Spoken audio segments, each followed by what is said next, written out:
10 years ago, when I wrote Real Food, What to Eat and Why, I wanted it to be a fundamental guide for what to eat and why. It was that simple, and I wanted to liberate people to eat all the foods they loved, as long as they were real foods by my definition. And so I really see myself in the liberation business, the freedom business.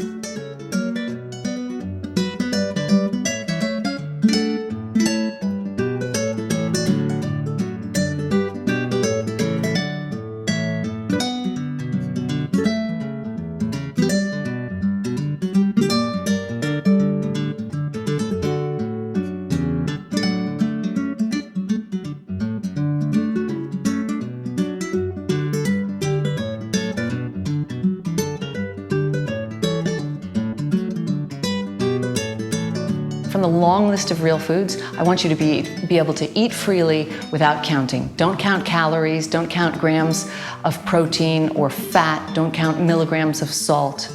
Eat real food like an omnivore, in moderation, and eat a variety of real foods that you love. My childhood, my life, the way I live today, and my book are all connected.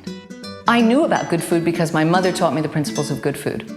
I grew up on one of the first ecological vegetable farms where my parents made a living exclusively from selling at farmers markets in the late 1970s and 80s. I was raised with just bushels and bushels of the finest and freshest vegetables. My parents were pioneers of growing lots of different varieties for flavor. I was a farmer, and I met the eaters every week at the farmers market.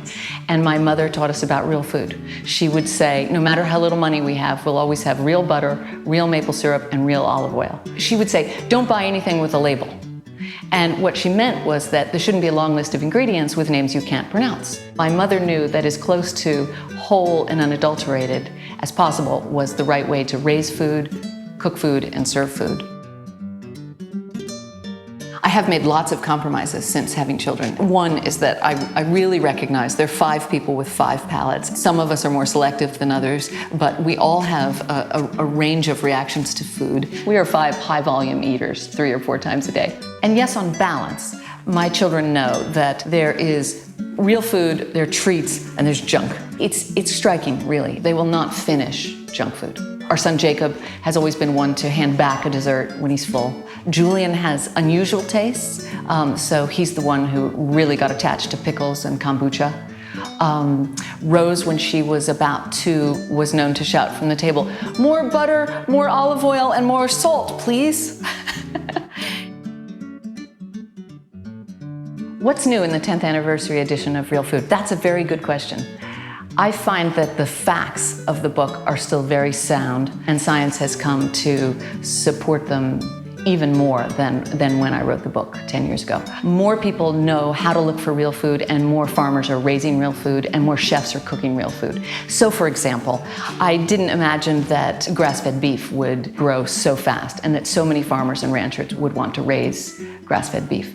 I had no idea when I said that people should eat fermented and pickled foods that there would be wagons crossing the country teaching people how to ferment and pickle. I never imagined.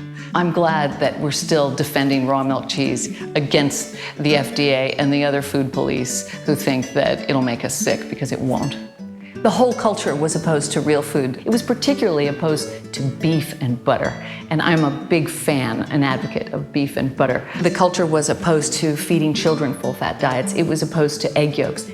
So often I've seen that science is fulfilling the things that I had just a glimpse of 10 years ago. Real food is satisfying, real food tastes good, real food is good.